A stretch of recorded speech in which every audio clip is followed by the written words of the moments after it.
नमस्कार विद्यार्थी मित्रांनो, डी.एड. बी.एड. पदवीधर विद्यार्थ्यांसाठी अतिशय महत्त्वाची अशी ही बातमी आहे। बृहन्मुंबई महानगरपालिकेने शिक्षण सेवक भरती जाहिरात 2025-26 नुकतीच प्रकाशित केलेली आहे। यामध्ये आपण पाहू शकतो एकूण रिक्त पदं जी आहेत ती 935 आहेत।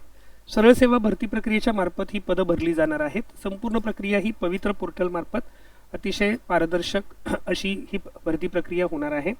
तर या ठिकाणी आपण ही जाहिरात पाहू शकतो। या जाहिरातीमध्ये जी शिक्षण सेवकाची पदं आहेत, ह्या शिक्षण सेवक पदासाठी ही परीक्षा घेतली जाणार आहे। शिक्षण सेवक हे पद आहे 16,000। शिक्षण सेवक ची जी 3 वर्षाचा कालावधी आहे त्यामध्ये प्रतिमाह 16,000 रुपये वेतन असणार आहे। एकूण भरावयाची रिक्त पदं जी आहेत ही 935 आहेत। त्यामुळे विद्यार्थी मित्रांसाठी ही अतिशय महत्त्वाची अशी जाहिरात आहे।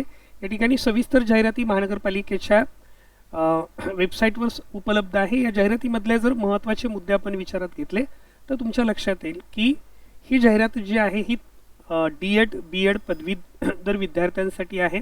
यामध्ये 3 वर्ष परीक्षाधीन कालावधीसह ही शिक्षण सेवकाची पदं भरली जाणार आहेत। यामध्ये 16,000 रुपये वेतन प्रतिमाह असणार आहे। मराठी माध्यमासाठी 525 पदं आहेत, इंग्रजी माध्यमासाठी 352 पदं आहेत, संगीत शिक्षकाची 48 पदं आहेत आणि चित्रकला शिक्षकाची 10 पदं आहेत। यामध्ये प्रवर्गनिहाय जे सामाजिक आरक्षण आहे, यामध्ये ओपन प्रवर्गासाठी मराठी माध्यमाची 201 पदं आहेत, इंग्रजी माध्यमाची 129 पदं आहेत, चित्रकला शिक्षकासाठी 4 पदं आणि संगीत शिक्षकासाठी 5 पदं आहेत। इतर मागास प्रवर्गासाठी या ठिकाणी मराठी माध्यमासाठी 109, इंग्रजी माध्यमासाठी 52 पदं आहेत आणि संगीत यासाठी 25 पदं आहेत। अनुसूचित जाती जमातीसाठी 52 पदं आहेत, त्यामध्ये 37+15 SC आणि ST। त्यानंतर इंग्रजी माध्यमासाठी 69 पदं आहेत, 35+34। चित्रकला शिक्षकासाठी 4 पदं आहेत, संगीतसाठी 6 पदं आहेत। EWS SEBC मध्ये 106 पदं, 53+53। त्यानंतर 70 पदं आहेत, म्हणजे 35 EWS साठी, 35 SEBC साठी। त्यानंतर 2 पदं चित्रकला शिक्षकांची, 6 पदं संगीत शिक्षकांची आहेत। इतर मागास प्रवर्ग म्हणजेच विजे, NT, SBC यांच्यासाठी 57 पदं आहेत, मराठी माध्यमाला 32 पदं, इंग्रजी माध्यमाला आणि संगीत शिक्षकासाठी 6 पदं आहेत। तर अशा पद्धतीने ही पदसंख्या आहे, ही पदं भरली जाणार आहेत। यामध्ये आरक्षण जे आहे हे आरक्षण नियमाप्रमाणे आरक्षण या ठिकाणी देण्यात आलेलं आहे। आपल्या सर्वांची पात्रता माहिती आहे, किमान 50% गुणांसह 12वी उत्तीर्ण असलं पाहिजे। त्यानंतर 2 वर्षाची प्राथमिक शिक्षणशास्त्र पदविका, डिप्लोमा इन एलिमेंटरी एज्युकेशन, त्यानंतर किंवा डी.एड. त्याचबरोबर बी.एड. 4 वर्षाची बी.एडची डिग्री उत्तीर्ण असणं किंवा बी.एड. किंवा बॅचलर इन एलिमेंटरी एज्युकेशनची पदवी असणं गरजेचं आहे। त्यानंतर या ठिकाणी केंद्र किंवा राज्य सरकारची शिक्षक पात्रता परीक्षा TET पेपर 1 उत्तीर्ण असणं अनिवार्य आहे। त्यानंतर संगणक अर्हता MSCITचं प्रमाणपत्र असणं आवश्यक आहे। नसेल तर नियुक्तीनंतर 2 वर्षाच्या आत ते तुम्हाला तुमच्या आस्थापना शाखेला सादर करावं लागतं। यामध्ये आपण पाहू शकतो की उच्च प्राथमिक अर्हता जी आहे 6वी ते 8वी साठी संबंधित विषयात मराठी, इंग्रजी, इतिहास, भूगोल 50% गुणांसह पदवी उत्तीर्ण, ज्यांचं मेथड जी आहे भाषा आणि सामाजिक शास्त्र ही जी मेथड आहे त्या मेथडसाठी तुम्हाला संबंधित विषयामध्ये म्हणजेच मराठी असेल, इंग्रजी असेल, इतिहास किंवा भूगोल किंवा अर्थशास्त्र या विषयामध्ये तुमची अर्थात 50% गुणांसह BA ची पदवी उत्तीर्ण असणं आवश्यक आहे। त्याचबरोबर त्यानंतर डी.एड. किंवा बी.एड. असणं गरजेचं आहे।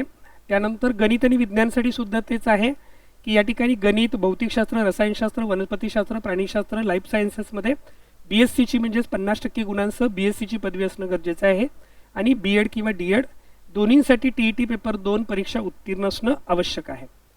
त्याच्यानंतर विशेष शिक्षक अर्हता जी आहे चित्रकला शिक्षकांसाठी 10वी 12वी चित्रकला कला उपयोजित कलेतील मान्यताप्राप्त पदविका, मान्यताप्राप्त संस्थेत चित्रकला शिक्षक म्हणून किमान 5 वर्षाचा अनुभव। संगीत शिक्षकासाठी 10वी 12वी संगीत विशारद, नृत्य, वाद्यसंगीतातील मान्यताप्राप्त पदवी किंवा पदविका, संगीतातील किमान 5 वर्षाचा अध्यापन अनुभव आवश्यक। त्याचबरोबर सर्वच पदांसाठी मराठी भाषा ज्ञान आवश्यक आहे। SSC परीक्षेमध्ये मराठी विषयात किमान 50 गुणांसह तो विषय उत्तीर्ण होणं आवश्यक आहे। वयोमर्यादा ज्या स्पर्धा परीक्षांच्या इतर सर्व परीक्षांमध्ये असतात त्यास किमान वय 18 वर्ष, खुल्या प्रवर्गासाठी 38 वर्ष आणि राखीव प्रवर्गासाठी 43 वर्ष ही वयोमर्यादा आहे।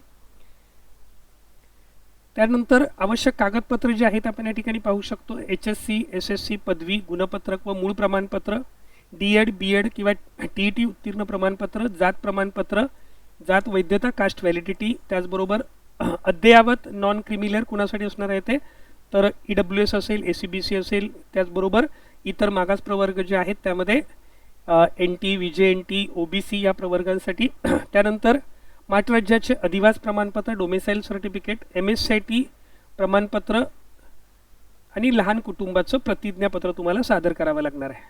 याची जाहिरात जी आहे ही तुम्ही महानगरपालिकेच्या portal.mcgm.gov.in या वेबसाईटवर जाऊन भरू शकता.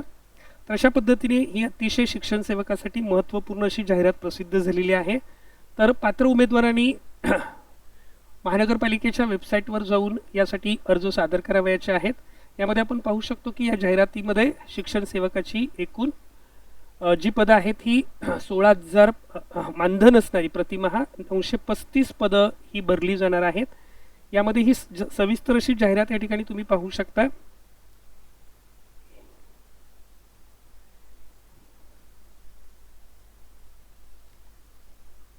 यामध्ये सर्व अर्हता म्हणजे तुमच्या क्वालिफिकेशन्स दिलेल्या आहेत. जाहिरातीमध्ये अगदी सविस्तर प्रत्येक उमेदवारासाठी. त्याच्यानंतर आवश्यक कागदपत्रांची अतिशय सविस्तर यादी आहे. तुम्ही महानगरपालिकेच्या वेबसाईटवर जाऊन ही जाहिरात पाहू शकता. तर अशा पद्धतीने ही भरती प्रक्रिया राबवली जाणार आहे. तर जे पात्र उमेदवार आहेत त्यांनी लगेचच अर्ज करा, कारण अर्ज भरण्याची अंतिम मुदत जी आहे ही 11 ऑगस्ट 2026 पर्यंत हे अर्ज सादर करावयाचे आहेत. त्यामुळे त्वरित हे अर्ज सादर करा. या संदर्भात तुम्हाला काही मार्गदर्शनाची गरज वाटल्यास ओमकार अकॅडमीच्या 9870480875 या क्रमांकावर आपण फोन करू शकता. सर्व D.Ed B.Ed पदवीधर उमेदवारांना ओमकार अकॅडमीच्या वतीने या परीक्षेसाठी खूप खूप शुभेच्छा. धन्यवाद.